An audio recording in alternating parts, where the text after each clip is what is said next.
they answer it and start talking. Not okay. Yeah. So just make sure that you're right. Should I just like start now? So one more second. Just kind of was trying to get this done.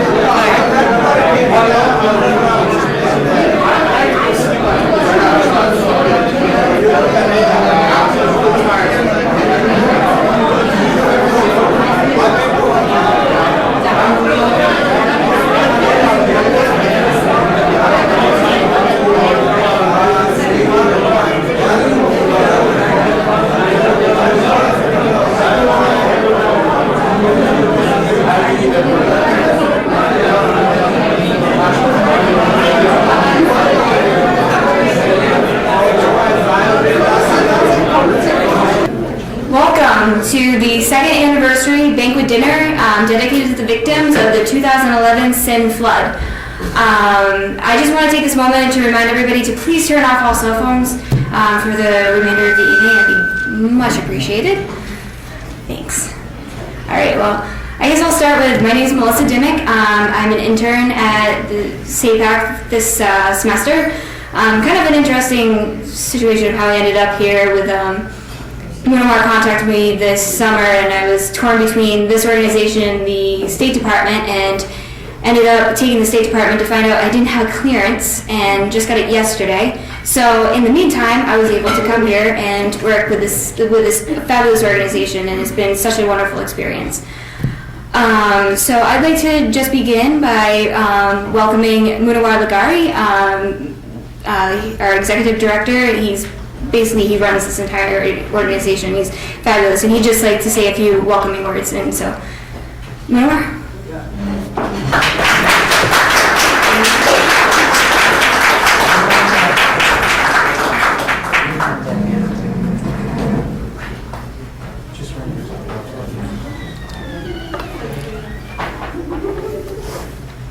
Thank you for everyone. I have always difficulties in two things. One is with English and other is with Pakistan. So I can now improve a little bit my English because I have very good intern, but it's still very difficulties with Pakistan. But now it's fine because now American Pentagon, CIA, State Department, Congress people, they are also talking the same language which I was talking about 10 years back or even more than that. So this is our victory. This is our victory, first victory, but it's a long way to go. I really appreciate especially the first program when we started was very difficult, but my very good friend, Dr. Makbul Halepoto, unfortunately, he is not here today. He has some medical issue, but his son is here, and he came red-eye flight last night from San Francisco and came in the morning, and he went to attend almost 10-15 meetings because this afternoon, not this afternoon, from the morning 8 a.m. to almost 4:30 p.m., we had arranged 100 meetings with the Congress and Senate. This is the first time, I think, no one even from the South Asia, any Sapac or any organization had arranged 100 meetings with the Congress and Senate. This is the second. My four wonderful interns, they had done a great job. 532 member of Congress, 100 senator and 432 congressmen. We send emails, we send letters, we call them. That is the reason that we got not only the congressional staff, but some of them, the member of Congress and senator, they have met them too. And they are very much interested in the Sindhi region and Sindh and Congressional Sindh Caucus, which is founded by Congressman Brett Sherman. He is the person who really actually helped us from the very beginning. When I called first time to the Congressman Brett Sherman's office, and then I said, we are starting a very small peg. Still we are small peg, but we are growing. We are focusing on the quality of our work. And that is, I'm not alone myself, but I have a friends, we have a good team. Dr. Ikram Ahmadani, who support me way out of way, and he helped me a lot. And also Dr. Altaf Memon, Umar Abbasi, Sai Mushtaq Rao, and Dr. Nand Panjwani, Dr. Khanwani, and many other friends. If I forget anyone's name who contribute and help us, and some of them like intellectual friends like Sai Shafiq Siddiqui, and also Sai Hashmani Saab, who's always with me, and even sometimes we have arguments too, but he helped me out of way that, because he's our very legendary and human rights activist, Sindhi human rights activist who helped us, very senior to us, and I really appreciate to him. And of course, other congressmen like Congressman Dan Burton, whatever things is happening in Washington DC, but he helped us. He helped us. Tomorrow is briefing, Congressional Sindh Caucus with conjunction with the Sindhi American Political Action Committee. We have the briefing, and I really request to our Sindhi community and friends of Sindh that please join tomorrow. And it will be in the Rayburn Building, 2247. And also, whenever the first program happened, that time Congressman Gary Ackerman came too. Today, unfortunately, he can't make it. But from his office, our good friend, I'm sorry, how I pronounce your name? Jerry. He's here too, and I appreciate that Congressman Gary Ackerman's office that who helping us in different way. Even I went to New York, and he announced the Sindhis, and he appreciated the Sindhis. And I'm sure that the United States is going to soon learn that Sindhis are not your partner or your friend or your against the war, against the coalition, but they are your natural ally. They are your natural ally. We have a lot of similarities. So the Sufis are basically, they have acceptance, tolerance, forbearance. And we can show the United States of America a different path, that how to deal with ISIR Pakistani military. The Sufi way is the best way to reach in the region. And that is the reason that Congressman Brett Sherman giving us the Sindhi program in Voice of America. And now in our this journey, lot of other new friends, our Dr. Geet also here, Sai Ursani Saab came all the way from California, my friends from the North Carolina. If I not saying their name, please forgive me. You are all in my heart and soul. I really appreciate it. Thank you so much.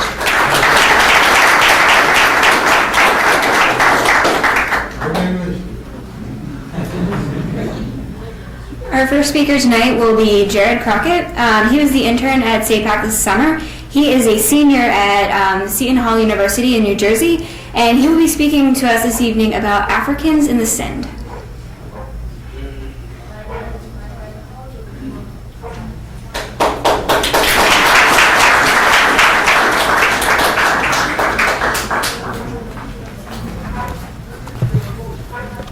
I'd like to thank all you guys for coming out tonight, even though it's very rainy and kind of depressing, but very happy to see the interest you guys have in Sapac and Sindh.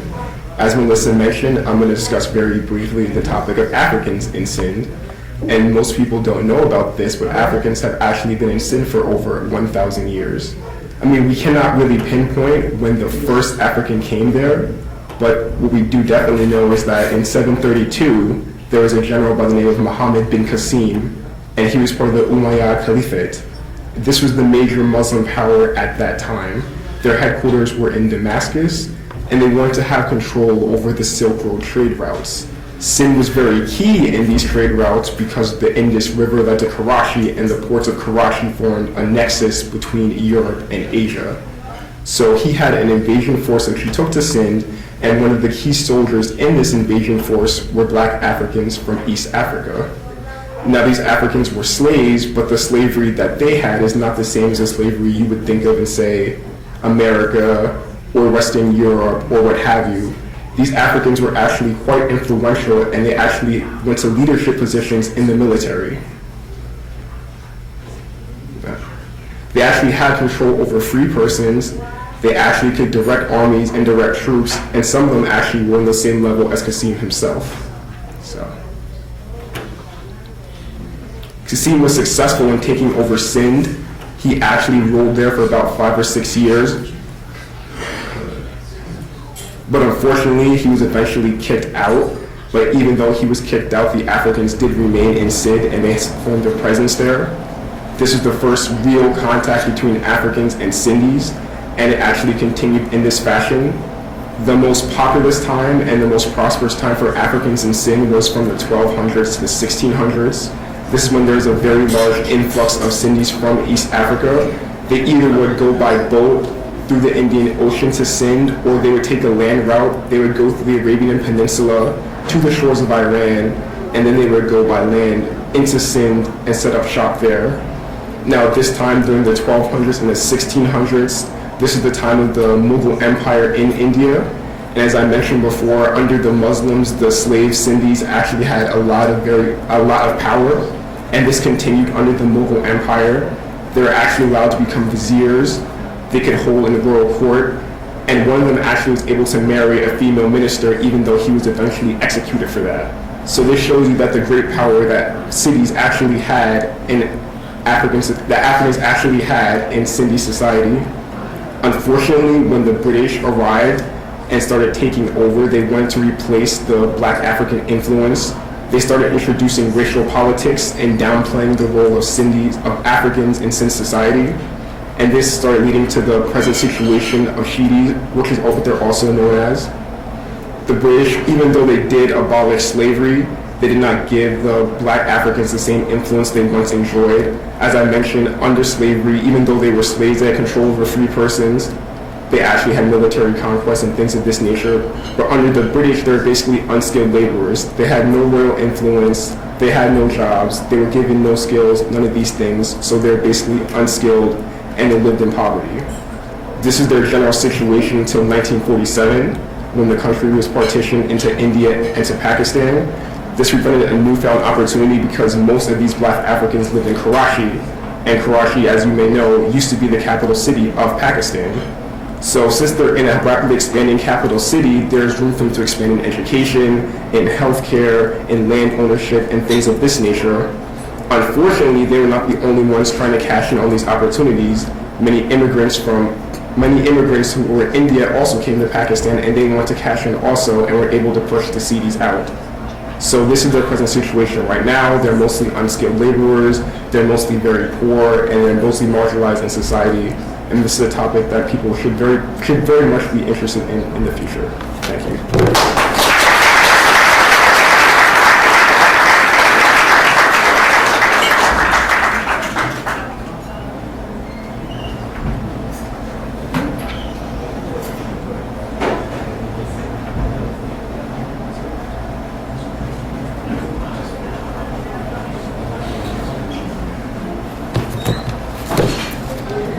Our next speaker is Dr. Louis Flynn. He will be speaking tomorrow at our briefing. He is a professor of geology, and he will be speaking tomorrow, I know, at the briefing about the history and the culture of Sindh, and especially, I imagine, touching on the flooding as well. So please allow me to introduce Dr. Louis Flynn.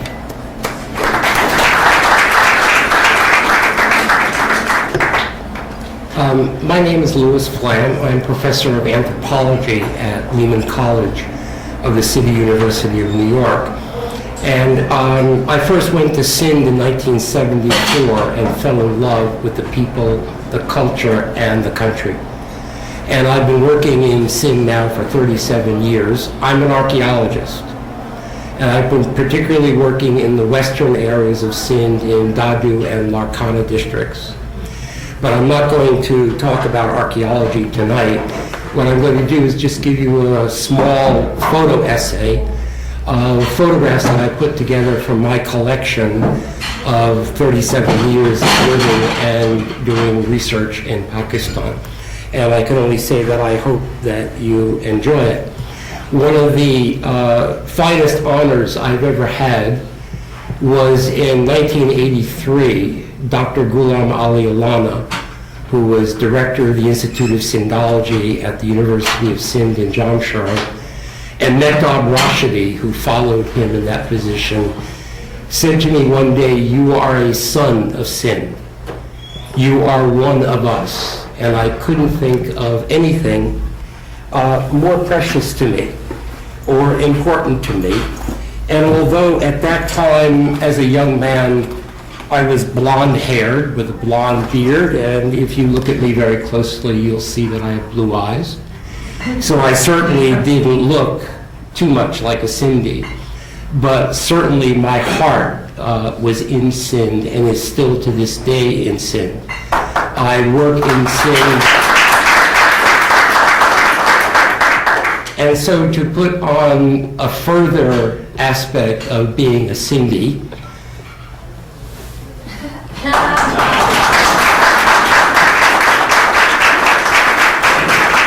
and those of you who are in the room who don't know what these things are, then I hope the person sitting next to you will explain to you what they are. This, of course, is a Sindhi topi, a kind of badge for being a Sindhi. And this is an adrak. This one is particularly made in Matiari, one of the finest places in Sindh for the manufacturing of the adraks. So as a Sindhi, let me say two things: Namaste and Salam Alaikum, Bismillah. And let's start the pictures.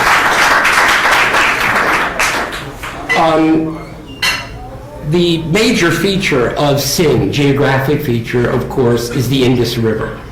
The Indus has its origins, here's the Indus River in Sindh, it has its origins in the high Himalayas. Next, please. And this is an area where the Indus has its origins. This is actually Nanga Parbat, the 7th highest peak in the world. The Indus River is the 6th largest river in the world in terms of discharge, how much water actually flows through the system. And the water comes down through the lower Himalayas, next please, and to Suckur, where it enters Sindh. This is Suckur city on the right, and this is the Indus River in non-flood time period. Next, please. And of course, this is the famous Suckur Barrage, which is supposed to control the flooding waters of the Indus. This is the Indus from an aerial photograph taken at 50,000 feet above sea level by a U-2 spy plane. And you can see how massive the river is.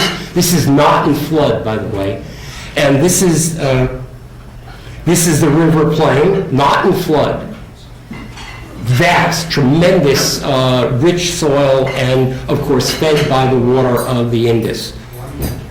The Indus today is kept in control by bunds or embankments on either side of the river. Again, this is not during flood season.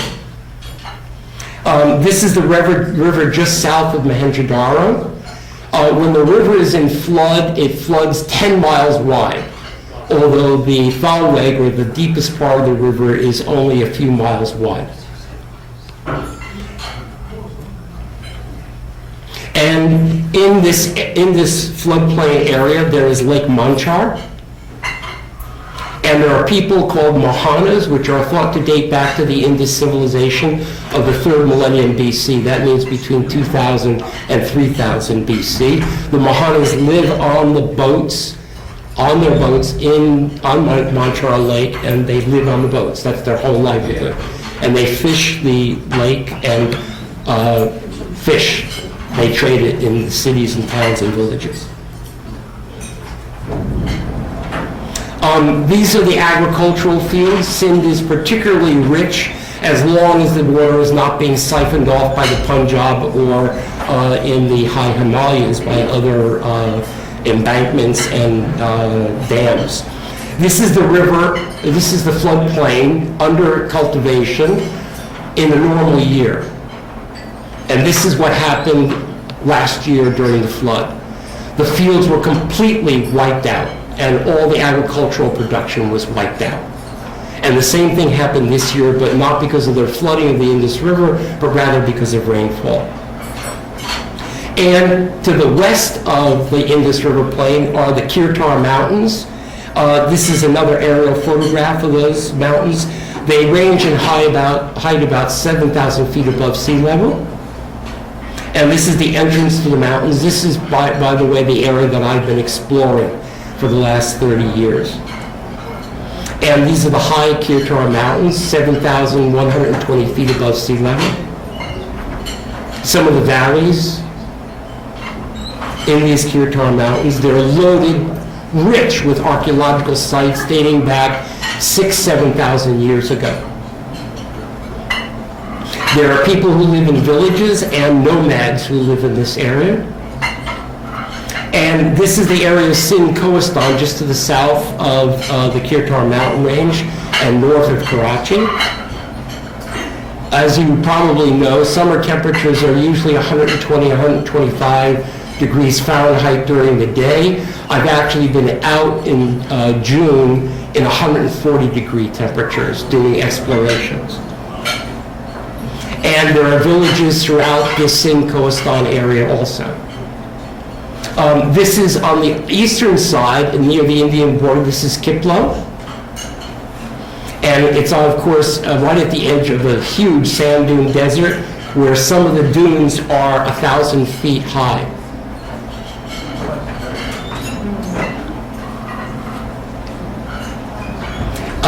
I live in these villages. That's why I've got pictures of them, but these are the typical villages of Sindh.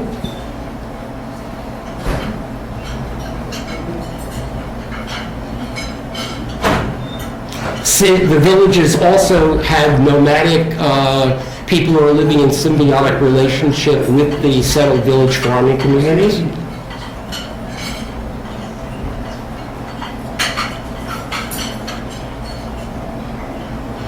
And this is the city of Mohenjo-daro. How old is Sindh? Sindh goes back, we know, to the Indus civilization, but we now know that it actually goes back 2,000 years prior to that. This is the site of Mohenjo-daro.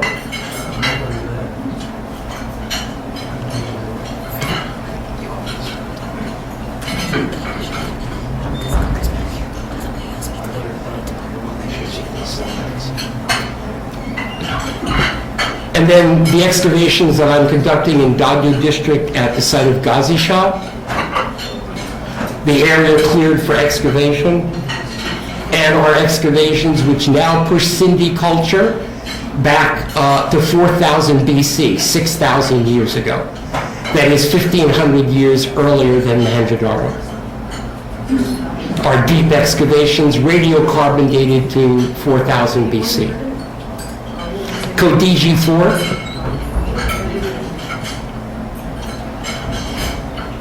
All historical aspects of Sindh. Ranikot Fort. Chakundi tombs outside of Karachi.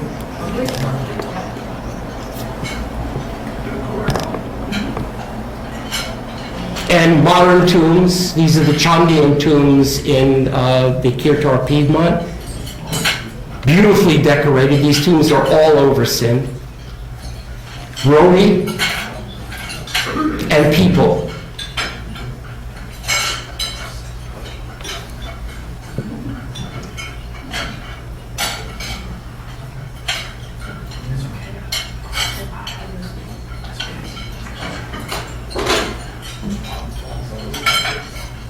And Shah Abdul Latif's Mazar.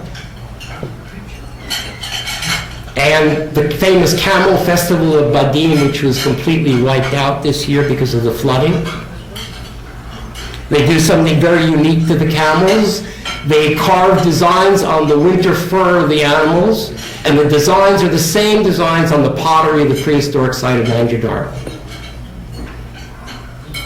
The Sindhi cart, which we know from models from Mohenjo-daro, as well as still used in Sindh today. The model from, and these are just cultural pictures of Sindh. I've been asked to hurry up, so I'm going to hurry up. Just run through them, Tom.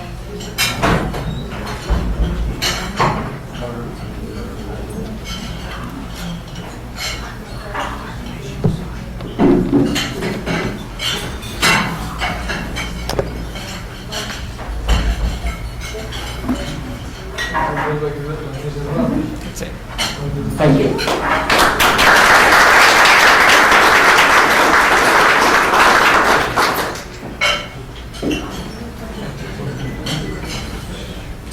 Good evening. My name is Shankar Lakhwani, and I am from Pittsburgh, Pennsylvania. However, about a month ago, I accepted a consulting job in Indianapolis, Indiana. So I have the distinct pleasure of being from Pennsylvania and also from Indiana. And I also have the distinct pleasure of introducing Representative Dan Burton, who serves the people of Indiana in the 5th Congressional District. And he also is co-chair of the Congressional Sindhi Caucus. He also serves on the House Committee of Foreign Affairs and the House Committee of Oversight and Government Reform.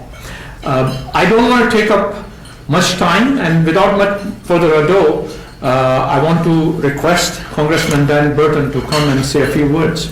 Please welcome Congressman Burton.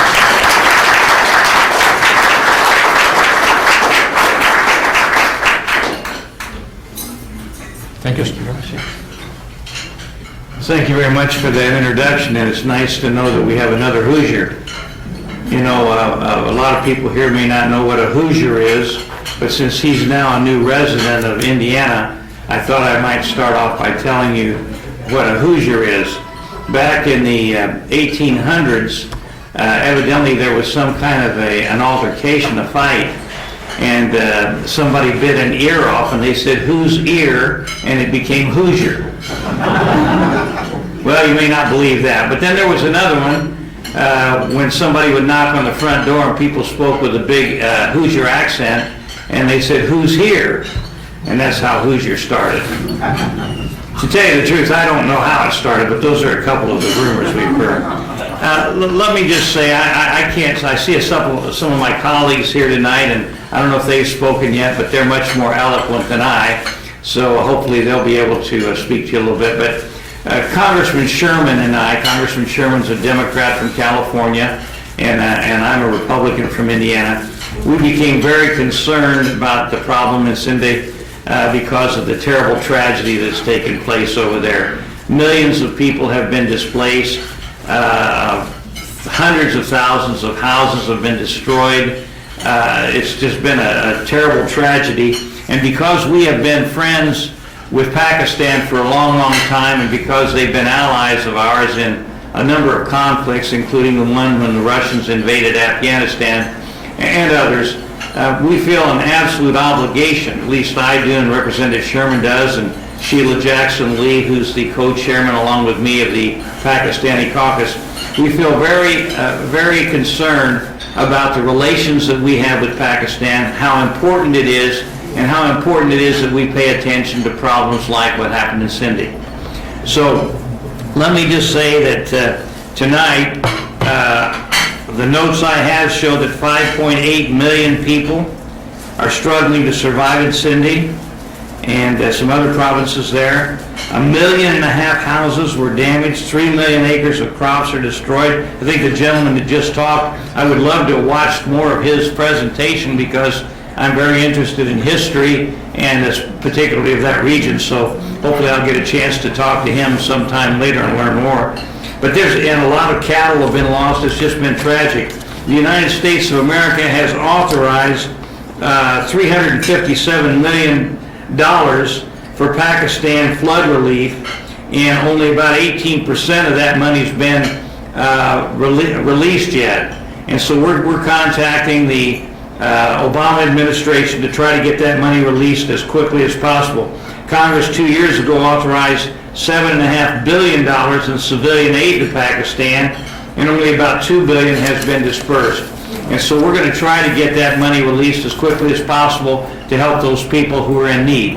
Let me just say, though, there are a lot of people in Congress who are very concerned about some of the problems that have arisen because of Osama bin Laden's death, because there are some people in the Pakistani government who are believed to have been helping the Taliban and helping Osama bin Laden and Al-Qaeda. And that's probably true. But the vast majority of the people in Pakistan, we believe, are good friends of the United States and true allies.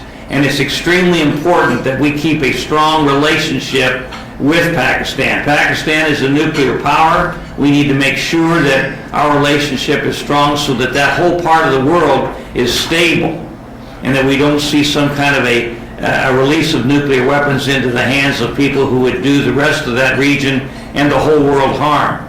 So I am absolutely committed, along with Mr. Sherman and Sheila Jackson Lee and my colleague who's sitting there eating while I'm standing here talking. We're committed to making sure that our relationship remains strong. And even though there are members of Congress who are saying we ought to cut off aid to Pakistan, we ought to end our relationship, I think cooler heads will prevail, and we'll make sure that our relationship remains strong. At the same time, let me just say that it's important that those who are not friends of the United States and those who are still supporting the more radical elements in that region, we need to make sure they're put aside so that the relationship we have with Pakistan is not jeopardized in any way. But anyhow, I have to run to another meeting, but I did want to say a few words and tell you that we are absolutely committed to helping the people in Sindh. We're absolutely committed to making sure we have a strong relationship and a continuing relationship with Pakistan, and that we're going to do everything to make sure that that lasts for a long, long time in the future.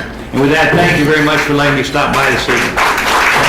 Congressman Gordon, I'd like to present to you, as Dr. Louis Flam mentioned, the Sindhi topi as a gift to you, and the Sindhi ajrak as our token of appreciation for coming and speaking to us tonight. Well, that's very, very beautiful.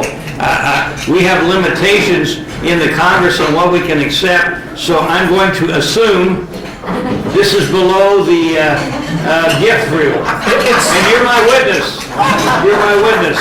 It's only $4.99 at the dollar store.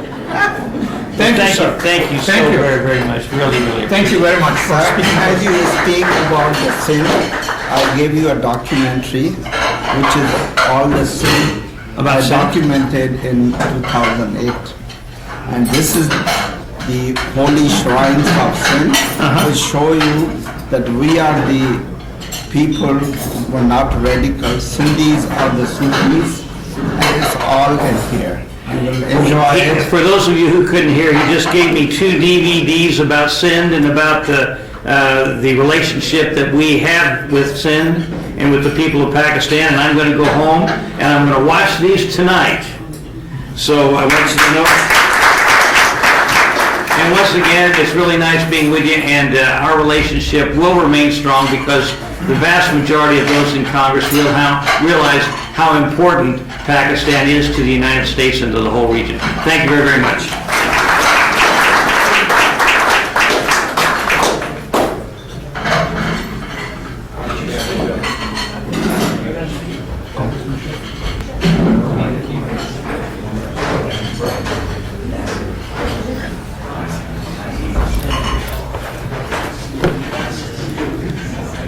We want to make sure we give equal time to a Republican congressman and a Democratic congressman. So,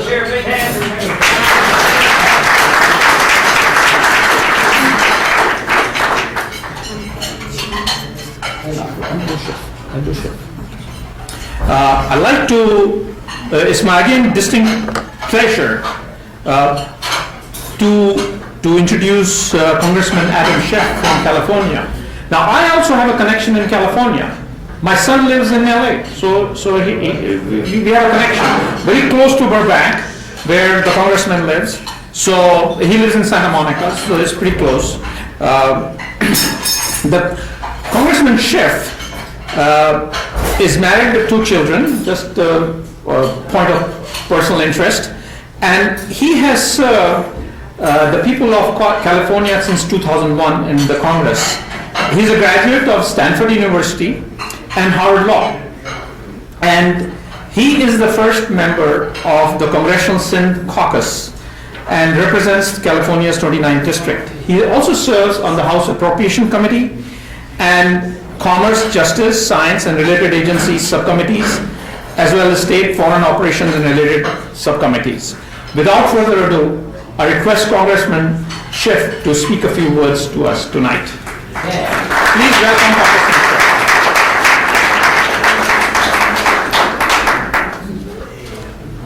Schiff. Welcome, Congressman. Thank you. Well, thank you for that wonderful introduction. It's nice to know you have family out in my neck of the woods. If your son needs anything, tell him he's got a friend in Burbank, and just to let me know. But you left out my favorite part of the biography that you were reading from, and that is my name is Adam and my wife's name is Eve. So the fact that I'm the first man in the Cindy caucus makes sense as the first man that I would be. It's a great pleasure to join you this evening and to join my good colleagues Dan Burton and Brad Sherman, the co-chairs of the caucus. And I want to thank you for inviting me this evening. I especially want to thank Sapac's leadership, Dr. Makbul Halipota, Dr. Ikram Ahmadani, Mr. Shahid Talpour, Mr. Omar Abbasi, Dr. Nand Punjwani, Dr. Cheyenne Kanwani, Mr. Mushtaq Rahu, for all that you have done to organize the Sindhi American community. I have the privilege of representing one of the most ethnically diverse parts of the country, and I'm always heartened when immigrant communities become involved in our national life. It's good for America, and it's good for our democracy. And I'm honored that you've asked me to speak this evening, and I'm proud to be joined by my colleagues. These are trying times for Pakistan, trying times for the U.S.-Pakistan relationship, and trying times for the people of Sindh. The Sindhi people have been buffeted by challenges facing Pakistan as a whole, from poverty and natural disasters to the growing religious extremism of some Pakistanis, and the capriciousness, corruption, and effectiveness of the government in Islamabad. Indeed, geography and demography have made Sindh especially vulnerable to both natural and man-made challenges. The most immediate challenge facing Sindh, I don't need to tell anyone, is the devastation left by the summer's floods. The flooding, which has impacted upwards of 5 million people, has left hundreds dead, millions homeless in Sindh and Balochistan provinces since torrential monsoon rains pounded southern Pakistan in September. Over 1.5 million homes have been damaged, many of them permanently. 3 million acres of crops have been destroyed, and 1/3 of the region's cattle have been lost, while 3 million people are still in need of food assistance. This according to the United Nations, which estimates that some areas may remain underwater for up to 6 months. Many of those affected were still recovering from the disastrous 2010 floods, which affected 18 million people and inundated over 1/5 of the country's landmass. In fact, Pakistani government officials have pronounced this year's floods even more severe than last year's, a view echoed by many international relief workers. The situation has been made worse by the outbreak of disease, with up to 2 million people estimated to be having become sickened, including outbreaks of malaria, thousands of snake bites, and a host of other illnesses. A spokesman for UNICEF told the Pakistani newspaper Dawn, an article published today, what we have here is a very serious situation in southern Pakistan, with hundreds of thousands of families affected and vulnerable children who've already lived through one devastating flood, facing the repercussions of another. The reality is that unless the crisis gets more attention, and by that we mean more funding, things will only get worse. Unfortunately, as Dan mentioned, the aid has been slow in coming. I think there are several factors contributing to this, including the global economic slowdown, the inadequate response of the Pakistani government to the flooding, the perception of Pakistan as a nation racked by violence, and finally, the ongoing crisis in the Horn of Africa, which is preoccupying many relief agencies and NGOs worldwide. UN agencies have repeatedly called for additional funds over recent weeks, warning that the situation could deteriorate rapidly if new aid is not forthcoming. Only 18% of the United Nations' $357 million Pakistan flood response plan appeal has been funded to date, with the largest single contribution of $16 million coming from the United States. Outside this framework, the U.S. has also dispatched $23 million in additional assistance. I'll be very interested this evening to hear your thoughts on what additional support is needed and how we can work together to save lives and help Sindh recover from 2 consecutive years of devastating flooding. Unfortunately, as my colleague mentioned, the floods have come at a time of great strain in the Pakistani-American relationship. I know that all of you have followed the events of the last several months with intense interest, from the Raymond Davis incident to the discovery of Osama bin Laden in Abbottabad, to the recent statements by Admiral Mike Mullen, the chairman of the Joint Chiefs of Staff, that Pakistani intelligence services have supported the Haqqani network and terrorist attacks against Americans. In a recent meeting I had with the Pakistani ambassador to the United States, Hussein Haqqani, we talked about the state of the relationship and how our two countries must work to improve matters. We discussed U.S. assistance to Pakistan, which has been cut and made subject to a range of certification requirements, and why aid has not had the desired impact of improving America's standing among the Pakistani people. As a member of the Appropriations Committee and the subcommittee that deals with foreign aid, I have a keen interest in this issue. I noted during our conversation that several years ago I had traveled to parts of the country that had been devastated by the 2005 earthquake and which were cut off from the outside world by the damage. At the time, U.S. military helicopters operating in Afghanistan were pressed into service, delivering relief supplies. And it was clear to me during my visit to that region that relief effort, the delivery of aid through American helicopters, made a lasting impression on the people living there. And that when lives are on the line and the U.S. is there with food, shelter, and medicine, it is at its best. My memories of that trip have been thoughts in my mind as I have followed the destruction of the floods in Sindh. I think America shines most brightly when we are there to help others in their most difficult time of need. And for Sindh, that time is now.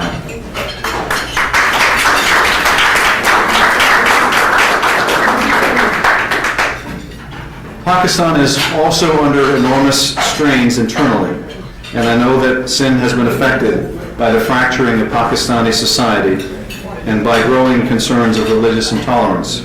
I share these concerns and was especially upset by the murder of the Punjabi governor, Salman Taseer, in January of this year by a member of his own security detail, who was angered by the governor's support for reforming Pakistan's draconian blasphemy law. Even more disturbing were the mass protests in Pakistan in favor of the assassin. Intolerance towards Sufis has been a growing problem in Sindh beginning in 2010 and is symptomatic of a nationwide pattern of violence towards those seen as apostates or blasphemers. I have raised this issue with Pakistani officials at every opportunity and also pressed our State Department to make religious tolerance a priority in their dealings with the Pakistani government. I would like to work with you on your efforts to press the government in Islamabad to promote tolerance and to protect Pakistanis of all faiths. And I'm interested to hear what ideas you have to make Pakistan safe for all of its people and how we in Congress can be helpful. Again, I want to thank you for inviting me. As a keen observer of Pakistan, I know that yours is a country with enormous promise, but also enormous challenges. Even as the bilateral relationship between the U.S. and Pakistan has been going through a difficult period in recent months, I know that the fate of your families and friends in Sindh are interconnected with stability and peace throughout South Asia and beyond. And I look forward to continuing our dialogue tomorrow and in the weeks and months to come. Thank you very much.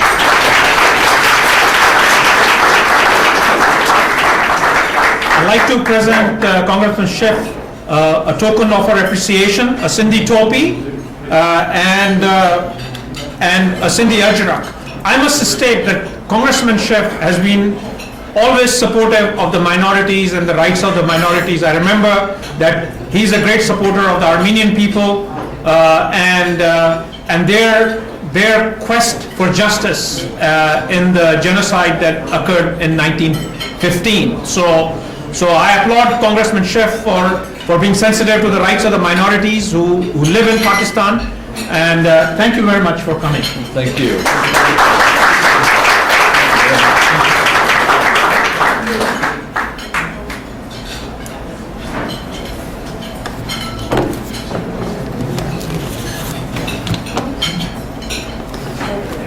Our next speaker is, believe it or not, a former CPA. So So he knows the numbers and he knows how the numbers operate. And it's my distinct pleasure to introduce to you Congressman Brad Sherman. Congressman Sherman is the co-chair of the Congressional Sin Caucus and a great friend of Sapac. He also represents the great people of California from the 27th district, and has been involved in politics for quite some time.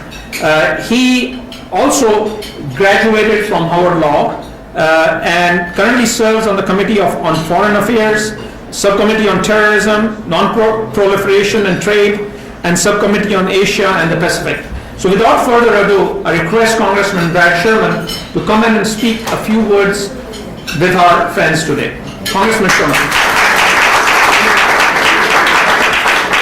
Thank you.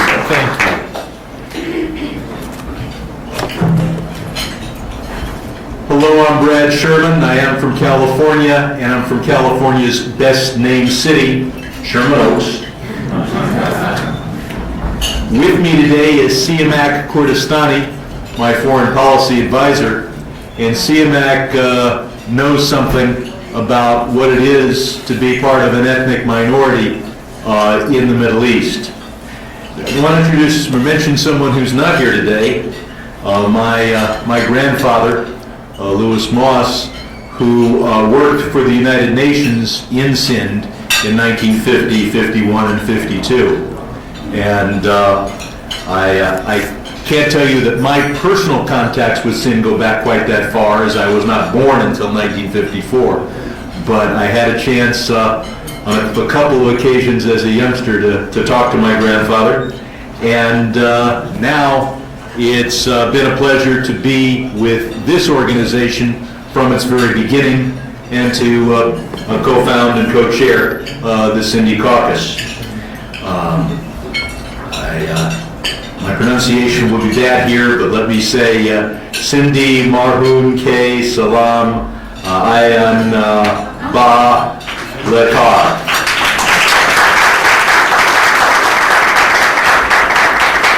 Afterwards, I'll talk to a few people. They'll tell me how I should have pronounced that. And next year, when I come back, my pronunciation of the Sindh language will be better. I want to thank so many good friends that I have in the room, particularly Sufi for his leadership in putting this group together and for getting us all involved. I serve as a senior member of the Foreign Affairs Committee, and I'm, of course, co-chair of the Congressional Sin Caucus, and I am the chief Democrat on the subcommittee that deals with terrorism, non-proliferation, and trade. I look forward to working with you to build a strong relationship between the people of America and the people of Sindh. As to our relations with Pakistan, we saw the Osama bin Laden situation with him in Abbottabad, taken out by U.S. Special Forces, perhaps being protected or at least winked at by the ISI. We've seen how the ISI has backed the Haqqani network in its attack on the U.S. Embassy in Kabul. U.S.-Pakistan relationship, frankly, has hit an all-time low. But we have to keep in mind that this is a nuclear-armed state and a nation that is on the front line of several conflicts within its own borders and within South Asia. Pakistan is therefore one of the most pressing, most complex, most difficult of all the international security problems that America faces. That's why it's more important than ever that the United States reach out to the Sindhi people, and I should add the Baluchi people, who have been marginalized by the central government in Pakistan. The people of Sindh, their culture, their language, their way of life, have been under, dare I say, attack from governmental bodies and the security forces in Pakistan for decades. Political activists defending Sindhi rights have been subject to arrest, disappearances, torture, and even killing. The Sindhi language and culture are woefully underrepresented in the Pakistani government. I believe that the United States needs to reach out to this historically underrepresented and even oppressed segment of the Pakistani population. This is a population that you well know has cultural traditions in Sufism and a natural tendency toward a moderate interpretation of Islam and therefore cooperation with the United States. The Sindhis can help advance U.S. interests in the region by opposing extremism and sectarian violence. Sindhis offer this Sufi-influenced narrative that is harmonious with American ideals and with the ideals of democracy, freedom, and compassion.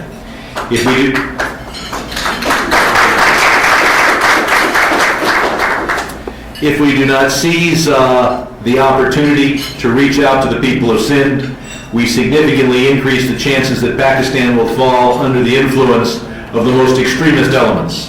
That would be a disaster not only for the people of Sindh, but for America's national security as well.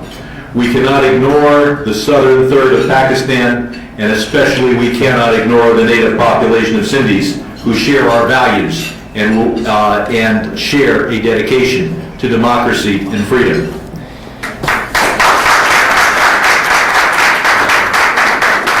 I'm happy to report that the Sindhi caucus is just a year old, but we've formed that caucus.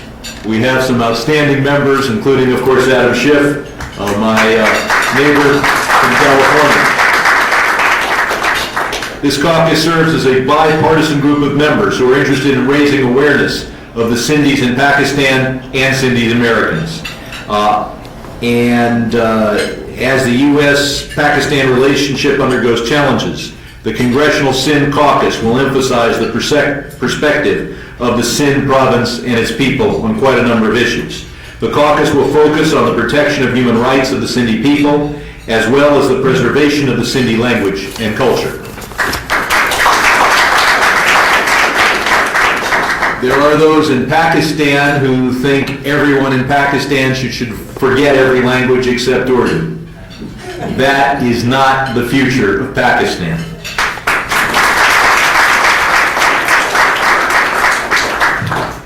As I've mentioned, there is no population more important to us in our efforts against extremism and terrorism than the Sindh people of Pakistan. But for many years, the Pakistani government has focused on trying to encourage the use of just a single language, Urdu, when in fact Sindhi is spoken by far more people, tens of millions more people, than is Urdu. We have a need to reach out to the people of Sindh province and others who speak the Sindhi language. The native Sindhis profess, as I've said, that moderate form of Islam that is so consistent with American values. So when we try to reach the people of Pakistan, we shouldn't just do it in the Urdu language. We can't, as I said, ignore the southern third of the country. Given the importance of the Sindhi language, we need to reach out in the Sindhi language as part of our efforts to influence the people of Pakistan and the people of the world. At least 12% of Pakistan, I think it's far more, speak Sindhi as their language at home. And one way to reach out to people is through the Voice of America. The Voice of America has a broadcasting budget of $750 million, $750 million. It is a critical part of our efforts to reach out to the people of the world. Working with Sufi, we wanted to focus on getting the Voice of America for the first time in history, broadcast in Sindhi.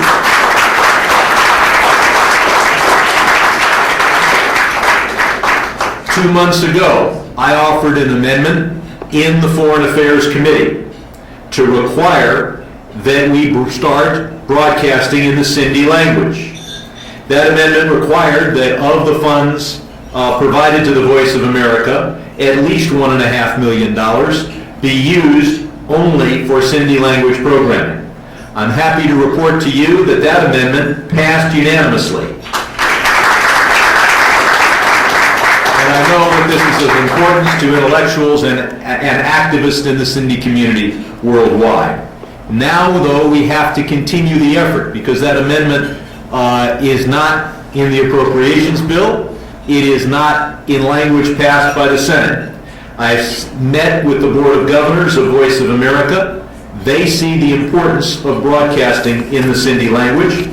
And the first question we have to ask, and one where you folks have more expertise in this room than the whole Board of Governors of the Voice of America system, is should we broadcast in FM, in AM, or in shortwave? Now, FM is probably the best way to reach people in Karachi if your tower is in Karachi, because FM doesn't go that far, and if you happen to control, as the Pakistani government actually controls, the airwaves in Karachi, and you want to reach people in that urban environment, FM would be the right way to go. My guess is, but I want to work with people here, that the better way to reach rural Sindh is through what's called medium wave, better known as AM radio. And the question there is, do the people in rural Sindh and in the towns and smaller cities of Sindh have access to AM radio? A third approach would be shortwave. That would be the easiest. We could broadcast from the furthest away. But as an old ham radio buff, that shortwave doesn't come in all that well unless the technology has progressed from the days I last tried to use it. So I look forward to getting your advice. As you can tell from the advice I've gotten, it is that we should be doing AM broadcasting, probably out of the United Arab Emirates, and aimed at the people of southern Pakistan. This has the additional advantage of not having to ask permission of Islamabad. And I don't know what Islamabad would do. I think it would be outrageous for them, an ally getting billions of dollars from the United States, to say, don't reach the southern third of our country in the language that's spoken there. But I can't tell you that every decision made in Islamabad is logical and reasonable. So it's certainly easier to pursue the avenue where you don't have to ask permission. Now, as I've said, I've met with the Broadcasting Board of Governors, and I will be working to get money appropriated for this purpose. Frankly, I think with $750 million in their budget, they could afford to do it out of their existing budget. But I should at least try to get them some additional money so that it, will be easier to get along with them. Now let me shift to the issue of the floods. I'm deeply concerned about the humanitarian tragedy that's unfolded in Sindh province due to the rains and floods this summer. And as mentioned by other speakers, that's compounding the hardship that people are still suffering from the floods of last year. I pressed Secretary of State Clinton to do everything possible within her authority to expedite the flow of U.S. and international aid supplies and aid workers into Pakistan with a focus on the Sindh province and especially the rural areas of Sindh. The floods which began this August have already killed 400 people, as you know. The majority of those killed are in Sindh province. Millions of homes have been destroyed. 2 million people have been displaced. Sadly, despite the generosity of the American people and the international community, the situation does remain perilous. The people of Sindh province are particularly suffering from this natural disaster. Almost every one of the 23 districts in Sindh has been affected by this flooding. Now, while the United States Agency for International Development, USAID, should be credited with immediately undertaking an aid mission in the region, they need to do more for the people of Sindh.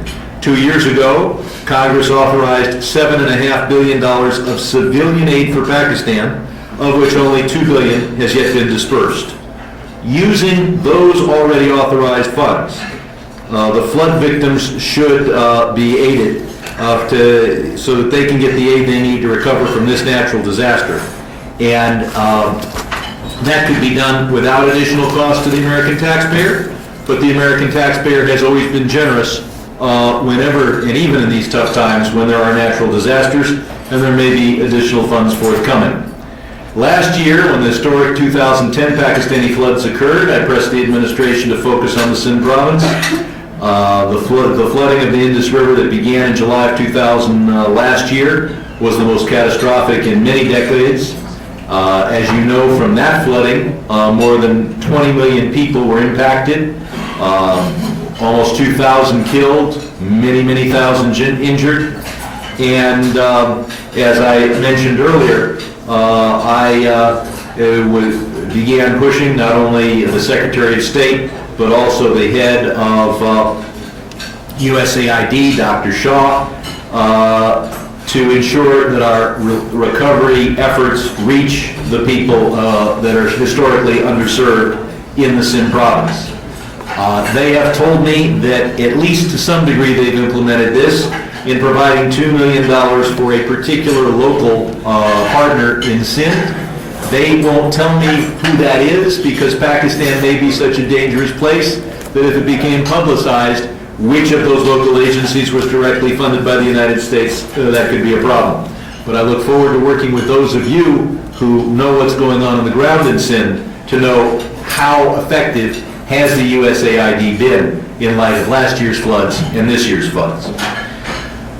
Shifting to the issue of human rights, another human rights violation that is affecting the Sindh people is the occurrence of disappearances and torture by local security forces. I've taken steps to address and help end this practice of enforced disappearance, and I look forward to all of our colleagues trying to expose and put pressure on the government of Islamabad to protect the Sindh people. Individuals involved with Sindhi nationalist parties have been jailed and tortured for their activities. While Amnesty International reports hundreds of these cases, human rights organizations in Balochistan and Sindh cite much higher numbers. Numerous illegal detentions and numerous sites of illegal detention where these political prisoners are held. I urged and will continue to urge President Zardari to investigate these cases of missing persons and to assure the swift trial of those who are violating human rights. Those responsible should be brought to justice. I've also urged Pakistan to ratify the International Convention for the Protection of All Persons from Enforced Disappearance because the ratification of that treaty would give additional rights to those being held and additional remedies against those who are holding them. I look forward to working with you to build an alliance between the American and Sindhi people. I want to be frank and honest to thank you for the financial help that many in this room have provided. As it happened, when I first got involved in these issues, I had one of the safest districts. Last year I had one of the even easier than Adam Schiff's re-election. And I had no reason to think that I would not go on from easy election to easy election. As it happens, every 10 years they redraw the lines of the districts, and the line drawers were not kind to all of us. And so I now face one of the toughest re-election efforts in the country. So I am grateful to all those who have helped me, more grateful than I realized at the time I would be. And I want to end my speech by saying, Jia Sindh.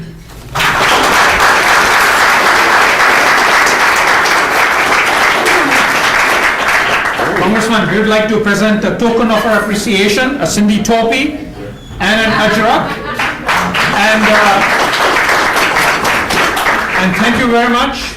We really appreciate your coming here today and speaking to us. Thank you. Thank you. Let's give a round of applause.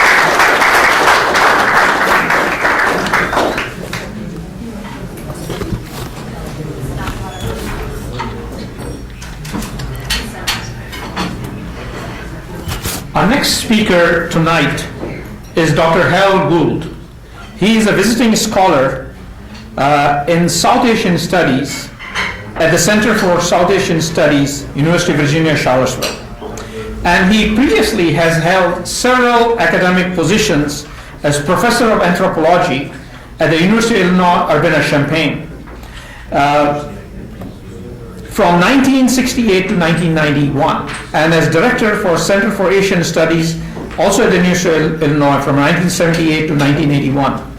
Now his doctorate was in philosophy and anthropology at Washington University in St. Louis. And I'm very proud to say that I lived in St. Louis for several years, working for one of the local corporations there, Emerson Electric. Dr. Gould has written 7 books, over 100 journal articles, and 50 op-ed pieces concerning various subjects in India and Pakistan. I have read several of his pieces. I can't say I've read all of his books. He is a ferocious writer. If you haven't read any of his works, I request you to in your next spare time when you're looking for something to read, please read some of his works. He is a very powerful writer, and I'm very pleased tonight to present to you Dr. Harold Gould.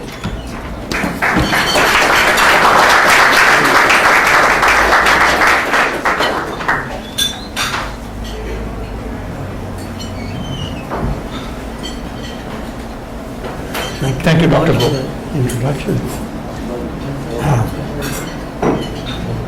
I thank you for that introduction. The way I've been characterized, I almost feel as though I should have a trident waving it in a ferocious manner to the audience. I want to thank the Sapac group for the kindnesses that they've shown me over the years, and particularly my dear friend Manohar Laghari.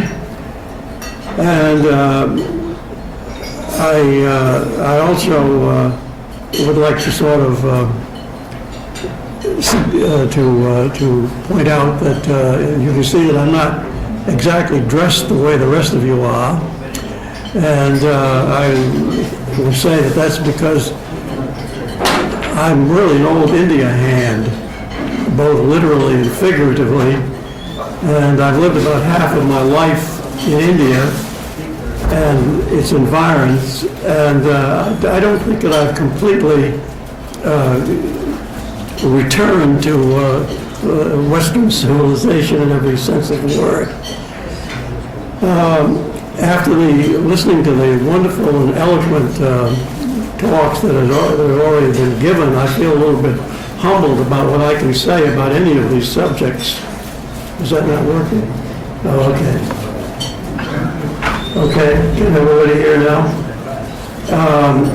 I have some notes that I'd like to refer to, and in this regard, I'd like particularly to read at the outset of my talk, to read a statement that was made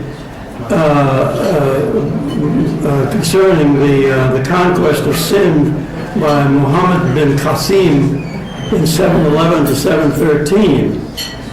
It's you can say a somewhat partisan view of Mir Qasim's conquest from the conventional Pakistani point of view.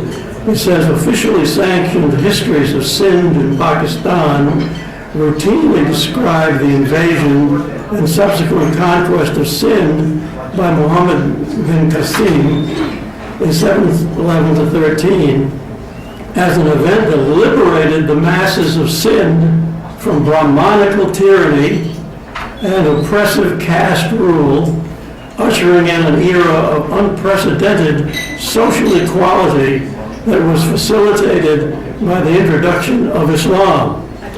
I can imagine that there are not very many people sitting in this room who would find themselves identified with that characteristic of what happened to Sindh. Sindh was, from my viewpoint, particularly as a sort of a scholar and not so much a politician. Sindh was, I see it as the boundary line between South Asia and the Arab world, where the Islamic and the Hindu-Buddhist traditions met and culturally cross-fertilized one another. Where Brahman, the name of the Hindu divinity, and Muhammad meaningfully met for the first time, and at least in South Asia, and fundamentally modified and, shall we say, revolutionized each other's concept of divinity itself. The Hindu-Buddhist tradition adhered to the majority of South Asians, adhered to by the majority of South Asians, has its origins in the legendary Indus Valley civilization, which has been referred to by others who preceded me. It had its origins in the Indus Valley civilization, which dates back to 3000 BC, and to its cultural merger after 1500 BC with the incoming Aryan tradition from Central Asia, and found its way into India and the Iranian plateau via the mountain passes of the Himalayas. Each of these traditions was struggling with an identity crisis of sorts. Brahmanism was fixed upon an utterly abstract conception of ultimate divine being to which ordinary believers could not relate. Brahman had no human anthropomorphic traits. He had no personality. He was a vague abstraction which only a sadhu, a holy man, could contemplate through yogic meditation. Brahman was the force, the power that ordered the universe and provided moral legitimacy to the Varna, the caste system, the traditional caste system. And it was divided into 4 categories. I won't go into that. Ordinary people needed more personal manifestations of divinity. I think we all know that that's true today, anytime. And one of the principal stories of Hindu social and religious evolution pertains to the effort at the grassroots level to influence the abstract, elitist conception of divinity, of Brahman, with the warmth and human love and transcendence of the mortal self. This was the achievement of men like the South Asian sage Ramanuj and a multiple of others of like propensity who propelled bhakti, the belief in a mortal identification with divinity, into every level and every corner of Hindu society, and indeed, through the impact of the Buddha himself, transformed the belief in transcendent love, or praying, and nonviolence, ahimsa, into a world religion. So one can say that Bhakti Hinduism, not only Orthodox Brahmanism, was in place and waiting for the arrival of Islam from the Arab world when Muhammad bin Qasim appeared on the scene in the early 18th century. And what is important about this is that the Islam that entered Sindh at this point in time was by no means a monolith. Multitudes of Muslims were avidly searching for a mystical alternative to the stilted dogmatism that was the Orthodox manifestation of Muhammad, as Hindus were yearning for a humanized manifestation of the obscure, enigmatic, formless Brahman, which incidentally in Sanskrit grammar is in neuter gender, prolonged by the Brahmin caste. Now, the bottom line for all of this is that ordinary people who are called in India and that part of the world Sadharan log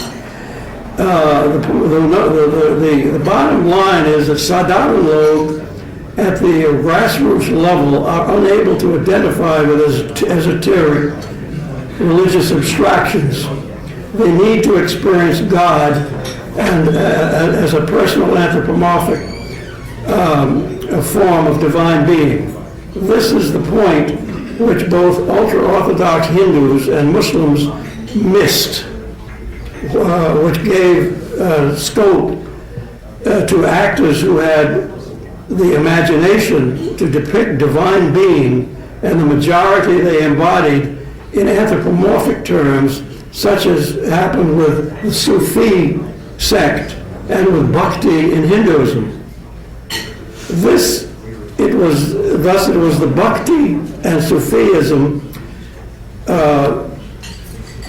that met and intertwined their contrasting yet complementary mystical quests in the multicultural cosmopolitan milieu of Sindh. I bet you thought I was never going to come to Sindh. But the fact of the matter is that Sindh was so fundamentally important in this conjuncture between these two traditions. In that sense, I refer to or think of the Sindh as the western gateway to South Indian civilization. This was a process of synthesization and cultural consolidation, and is embodied in the mythologies associated with the Sindhi god Jhulelal, whose moral mission was to bind together or blend together in an harmonious whole all of the peoples embraced by the territory of Sindh: Hindus, Muslims, Parsis, and Sikhs. Sindh, therefore, over the centuries, evolved into the type of multi-ethnic, multicultural land that originated with the Indus Valley civilization and ultimately evolved into the Mauryan society that emerged under the Emperor Ashoka, who perfected the Hindu-Buddhist tradition that was and indeed still is the moral foundation of the South Asian way of life, combining ahimsa or cultural pluralism, religious tolerance, and consensual politics within a physical environment of continental proportions. This was the heritage of which Sindh was a fundamental component, and which on the one hand preserved in its corpus the fundamental ingredients and logic of the indigenous South Asian system, but on the other hand was compelled to struggle to preserve that tradition once the Arab system of dogmatic monotheism combined with monotheistic cultural linguistic university arrived in the subcontinent and immediately attacked its premises. The myths of Jhulelal and Udarulal are simply symbolic narratives which express the ensuing struggle for cultural survival by the Indus system. Now, I could go on, but I'd like to just sort of point out that this struggle continues. This is the reason why we are here together today. Its modern manifestation arose from what has been called the logic of the two-nation theory and partition. Essentially, it meant creating two separate modern post-colonial states, ideologically rooted in the two mutually exclusive socio-religious traditions in South Asia. India, the Hindu tradition, which opted for ancient South Asian pluralistic consensual mode socio-political integration, and established a constitutionally ordained democratic framework within which all faiths and all nationalities contained within this territory could retain their own ethno-linguistic identity and live in relative peace and harmony with ease with each other, with no narrowly conceived orthodoxies to tear them apart. Pakistan, the Muslim majority state, initially under Jinnah, opted for a comparable Islamic version of the consensual, pluralistic, multicultural state. But his successors gravitated away from the South Asian consensual model towards one that promoted the Arabic model of Islamic orthodoxy, military dictatorship, and a unitary state model, which accorded exclusive linguistic legitimacy to Urdu, something that's been mentioned by my predecessor, ethnic superiority to Punjabis and Muslims, and Muhajirs, and denied social, cultural, and political equality to the remaining ethno-linguistic communities contained within the Pakistani state, that is, Bengalis, Baluchis, Sindhis, and Pashtuns. Attempting to impose a Middle Eastern, this is a point that I think is very important to me, attempting to impose a Middle Eastern Islamic unitary political cultural model upon a population molded by centuries of Hindu-Buddhist pluralism, ethno-cultural autonomy, and political consensualism is the reason why Pakistan has failed as a modern South Asian state. Its ruling classes have been compelled to dissipate their energies in attempts to crush and destroy difference, when it is difference that lies at the heart of South Asian socio-political identity. The military and the feudal-dominated Pakistani elite have been in denial concerning this reality for more than 60 years, ever since partition, and have paid the ultimate price in political turmoil, inadequate economic development, tolerating and manipulating politicized religious extremism, and selling their strategic souls to outside political powers like the United States, Russia, and China to compensate for their endemic domestic weaknesses. And this is the reason why Sindhis resist the effort of a unitary Muslim system imported from Arabia more than a millennium ago to deny them the identity which derives from the Hindu-Buddhist Bhakti and yes, Sufi heritage, and to which they cling with historical tenacity against all odds. This is essentially the points I wanted to make.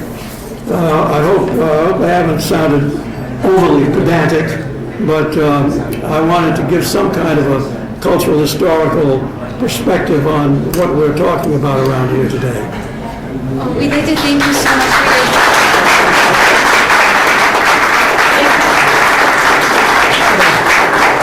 I'd like to present to you Toby and Ashok as some of our thanks for... This is the way I put it on, right? Yes. Thank you.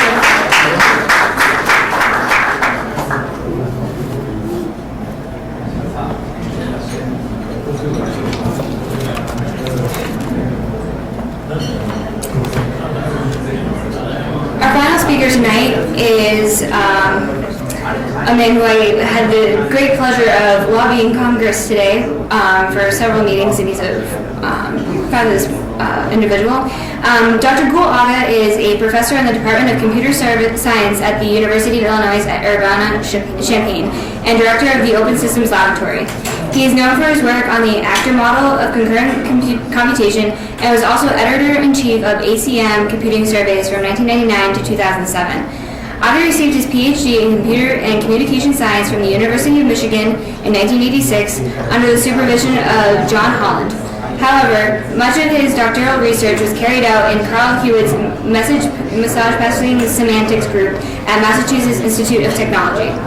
His dissertation was published by the MIT Press as Actors, a Model of Concurrent Computation in Distributed Systems, a book which, according to the ASCM Guide to Computing Literature, has been cited over 300 times. Agha was born and completed his early education in Pakistan, and I know from my experiences talking with him this afternoon, he's been living in the U.S. for the last 22 years, and I am very well pleased to introduce to you Dr. Gul Agha.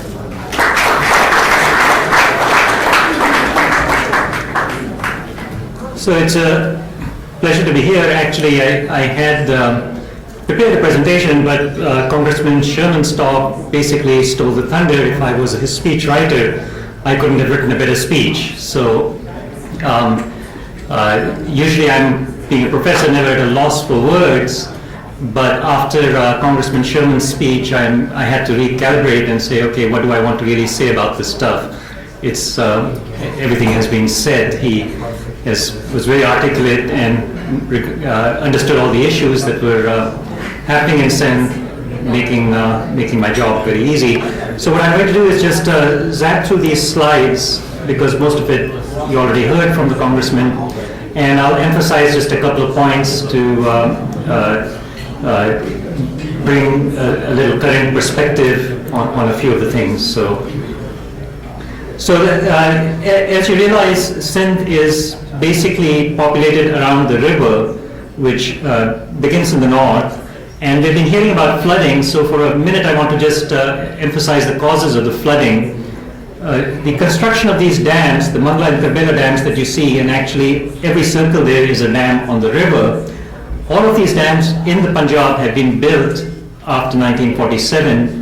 And the impact of these dams is massive deforestation in Sindh over the decades, because the seasonal flooding of the river has been gone, and the largest of these dams are in fact built with World Bank funding, much of it US taxpayer money. It was at a time when dams were thought to be beneficial, but the result of the deforestation in the desert area is that now when there is heavy rainfall, you have periodic flooding. So that's the source of the catastrophe, and with climate change we might see more of that, in fact, with changing weather patterns.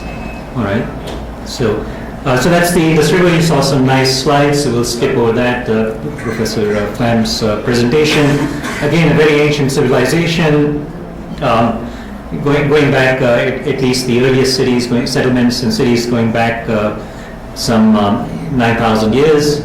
And to Mohenjo-daro, which is iconic representation of the Indus Valley civilization around 2600 BC. Buddhist stupa right back there, and in fact many people say, as the last speaker was pointing out, the values in Sindh, the Sufi values, are very much inspired by Buddhist thinking, and the Buddha's way of approaching the world you find in Sufi poetry in terms of compassion as a value and harmony.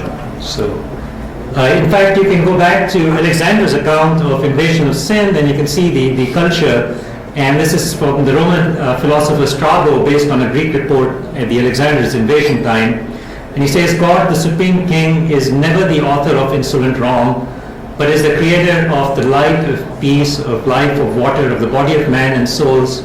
And these he receives when death sets him free, being in no way subject to evil desire. This is Sindhi philosopher being quoted by this account, that what the Sindhis believed at the time. He alone is the God of my bondage, who abhors slaughter and instigates no wars. So even at the time of Alexander, pacifism was already ingrained in the Sindhi culture. We heard already how the figures may be undercounted. The official figure is about 30 million Sindhis living in Sindh. About 2.5 million of them, by official numbers, are Hindu Sindhis. Most likely that number is 3 million and or up. Let's go to the next slide. So the diaspora took away about 1 million Sindhis, who are scattered around the world. Now about 3 million of them are scattered, including some 50,000 Sindhis living in the United States, who've been quite successful, and some of them are here from that diaspora. At the time of partition from the cities, there was an immigration because the Pakistani government essentially pushed them out in 48, a year after the formation of Pakistan. there were no riots in Sindh during the time of partition itself. This is, has been the standard thing. This is a very old cartoon, and I want to show it now from a Sindhi newspaper who are very courageous because of despite the persecution. And what this cartoon is during the time of the General Musharraf, how they are supporting the terrorists and the Taliban with one hand, with a handshake, and of course receiving money from the US at the same time. So this two-faced policy, some people have said rogue elements of the army and so on. It's a very disciplined force. It consumes 2/3 of the resources of the public resources. There are no rogue elements. There is no rogue scientist borrowing in C-130 and taking centrifuges to Libya and the military establishment saying, oh, we didn't know he was doing that. Similarly with the Haqqani network and with Osama bin Laden and all of these things, they have been continually going on, and the Sindhi people are quite aware of this and have been conscious of it and quite perplexed at the American support for the military through these years. And this cartoon is about 5 years old, 6 years old when Musharraf was in power, and you can sort of see that this was already quite clear to the people. The violence against minorities, this was talked about, just many examples. 2004 in my hometown, Reverend Khalid Sumro, who was a translator of the Bible into Sindhi, was attacked and his home was burned down and threatened. So even in Sindh, you get these fanatic elements coming in by the non-Sindhis, supported by elements of the security apparatus, although there is no problem with the natives. In fact, there's a book by a childhood friend of mine who was the son of a Southern Baptist missionary in Sindh, which talks about his life growing up as a child in Sindh. He's now in the Foreign Service. And Far Away, Jonathan Erickton's book, Long Ago and Far Away, and he talks about how welcoming the people were when they were proselytizing Christianity. The people were welcoming it as one more thing and welcome to be here. So the discriminating laws, we already heard about the blasphemy laws. You have Islamic beliefs and criminal cases. They're discriminating against minority witnesses and so on. Let's go to the next slide. Now let me talk about this point, because $157 million has been committed by the US, has made an agreement with the government of Sindh for purposes of promoting education. So this becomes very important because the official textbooks, so we are talking now not about the madrasas, but the official textbooks are requiring Islamic studies and requiring what's called Pakistan studies. And in both of these subjects especially, they have created an ideology which is an ideology of hate and bigotry. So we have to be very careful when we are supporting, just like with the military has used those resources to turn around and fight with the US. We have to be very careful in ensuring that the Sindhi language is maintained, the Sindhi medium schools are being supported by this American money, and it's a huge infusion of money. Just to give you an idea, the government of Sindh's school budget, say in 2005, was about $200 million. This is a place with 70% of the resources of Pakistan come from: oil, gas, coal, harbor, and most of it goes to the military. 2% on education, officially 35% on the military, but many things are off budget. So we have to be very careful that these lessons which have been transformed, the US must insist on textbook reform and must insist on protecting Sindhi medium schools, because what the government has been doing systematically is to suppress the Sindhi language. Because in the Sindhi literature, the three most famous poets of Sindh who are revered Sufi poets that everybody recites, one was a Shia, nominally Shia, because they're universalists, one was a Sunni, and one was a Hindu. It's Shah Sachal Insani, and they're universally revered, and they are looked upon as icons. And nobody would say that one was less of anything. He's considered Vedantic poet Sani, absolutely revered from my village, and great symbol of Sindh. So that's what Sindhi literature is about. We've had Islamic theologians in the 20th century, Allama Ayar Qazi, one of the most respected figures, and if you read his theology, pure rationalism. He says, in the modern era, we have to decide the laws based on reason, not based on revelation, that there is no such thing as Sharia law being an ultimate law, that evolution is a condition not just of biological systems, but of civilization. And progress doesn't stop 1400 years ago. That God is a living entity and each person has an individual relation which can inspire them spiritually, and therefore the fundamental building blocks of moral reasoning in the modern time have to be in terms of reasoning, of bringing forth the evidence, factual evidence, and using our sense of compassion and not using these laws. And he's called Alama. So you hear about Molanas and Alamas, but we have very different sort of Alama and Ulemas in Sindh. Another Maulana Ubaidullah Sindhi, who took the name Sindhi, revolutionary in his thinking, absolutely modernist, and he said every interpretation that has been given to the holy books is now obsolete. We have to sort of move on. So this is the indigenous feeling. There was Maulana Grami. He gave a sermon on condemning ideologies and religions that claim to be the truth to the exclusion of others. And in the poetry of Shah Latif says all paths lead to God, and in the poetry of Sachal even goes further and says even the atheists are the same. There is no difference between a non-believer, an atheist, or a believer, that they are all equally divine, and you cannot discriminate between anybody. So this is sort of the philosophy that is indigenous, and what we have to do is to make sure that the US aid that goes in ensuring Sindhi medium and reforming the curriculum from these more fundamentalist and jihadi ideology and hatred of the West, hatred of the other that's being inflicted on the people. So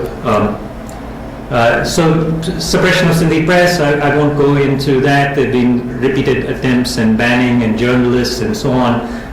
Problem of US aid, I already talked about. Disappearances, Congressman Sherman made a very eloquent pitch for that, so let's skip that. Discriminatory laws, we heard about that already. And let's come to the flooding. So I want to make a few comments about the flooding. So the US has provided this $350 million, but as you might be aware, the government of Pakistan, because of the intelligence agencies, has repeatedly refused visas to US aid workers, to US monitors to monitor this aid. So the result has been that the money is flowing through Islamabad, contracting through an NGO in Islamabad, and from the field I've gotten many emails from local people saying things don't reach us. There was, for example, reports in the Sindhi press about discrimination against Hindus who are being disproportionately affected by the recent flooding. In the Badin area, there's a large population of Hindus, and they are refusing to even provide the food supplies to these Hindus. And President Zardari, who has very limited power, demanded a report on what's going on. Why is there discrimination? And so the government, the civilian government, is not the problem, and certainly not Zardari, but the bureaucracy itself is dominated by non-Sindhis. The NGOs in Islamabad are dominated by a group that believes in the superiority of the jihadi element, and they want the jihadi organizations to be the ones giving the helping hand and not the US. As a result, they're finding mechanisms to make the money disappear in corruption. That's a huge problem. It's not reaching the ground, and moreover, the NGO workers that even arrive there do not speak the local language and do not understand the local conditions. So you get NGOs from the cities who do not speak Sindhi. So there is a real problem of accountability on the ground, and there must be mechanisms to increase the transparency. There must be demands made to find out how many of the NGOs are employing people who are native to the land, who understand the language, who can communicate with the local people, and you have to break the monopoly of funneling the funds through somebody sitting in the embassy 1,000 miles away in Islamabad, because as you heard, the statistics on the flood situation, they are dire, and in some sense, we as American taxpayers are partly responsible because of funding these dams which created this cycle. So something has to be done to mitigate that also in the long run. But in the short run, we have to get some transparency and accountability on where the funding is going in terms of the ground, because otherwise this will also be seen as supporting the corrupt elites. So, people get perplexed by the American policy even when the intentions are good. If it's not seen on the ground, then it's seen as another way of supporting this hierarchy. So, you heard about the assessments, 5.5 million people severely affected, 3 million threatened with starvation, there's 1 million children malnourished, dengue fever epidemic, malaria epidemic, typhoid epidemic, as you can imagine with the lack of clean water. There's no drainage system, 2/3 of the crops have been destroyed. So the needs are dire, and certainly we are not pushing for any kind of cutoff of this kind of aid. If you can figure out how to get rid of the military aid, that's fine. But aid to the people. But we have to make sure that the outcomes are correctly monitored, that they're not just paper shuffling and people in Islamabad cannot check on it. So otherwise you'll have a situation that's worse.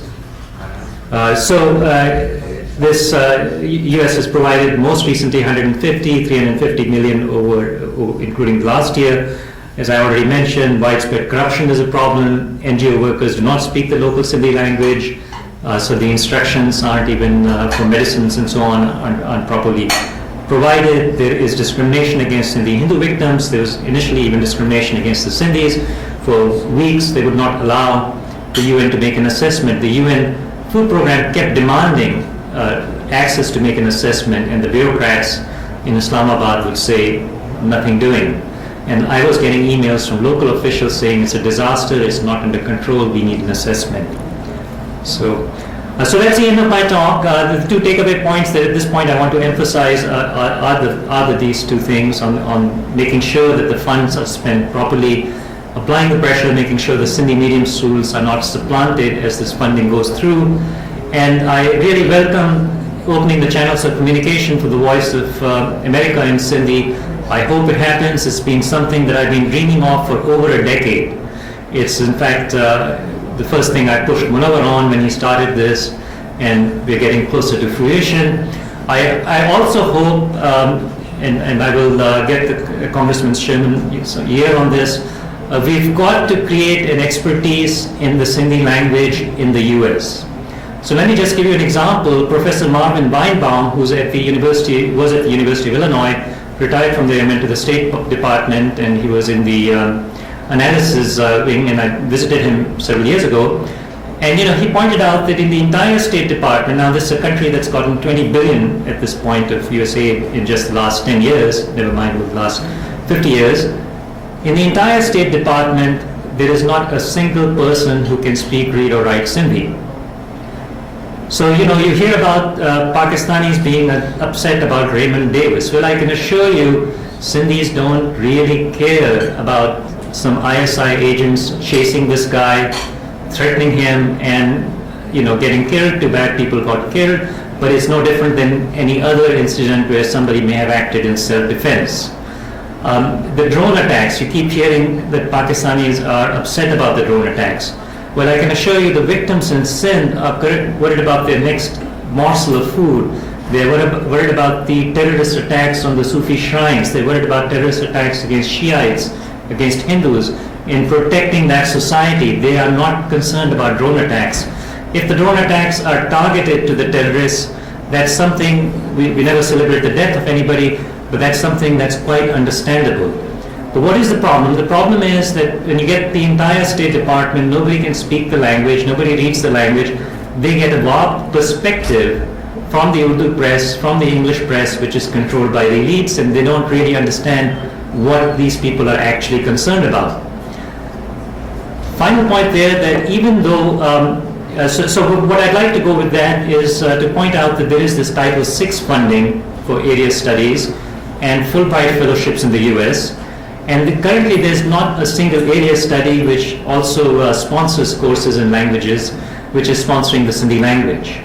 So the Department of Education should be encouraged in these area studies to ensure Sindhi language instruction in some American universities, so that we have a basis, we have people who can then provide a broader perspective in this society. Of course, you have Sindhi Americans, but it's also good to have people who are professionally interested in international relations, in political science, in aid organizations, and so on, who can speak the language, and the Area 6 study and intelligence and analysis and things of that sort. And that is the purpose of Area 6 studies, and it's very important to expand this and ensure that an important region, a strategically located region such as Sindh, is represented in these studies. And that should be our next target in trying to get this Title VI funding. So in sum, I want to sort of emphasize the importance of sort of this broadening of the perspective, and we will try to represent these things in Congress as an important role in accountability.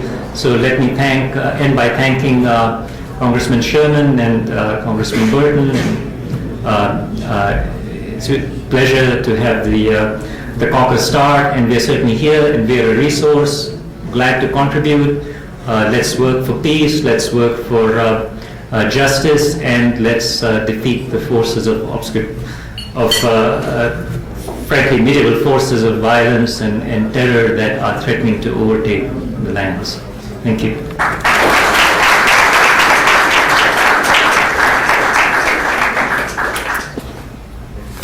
We're going to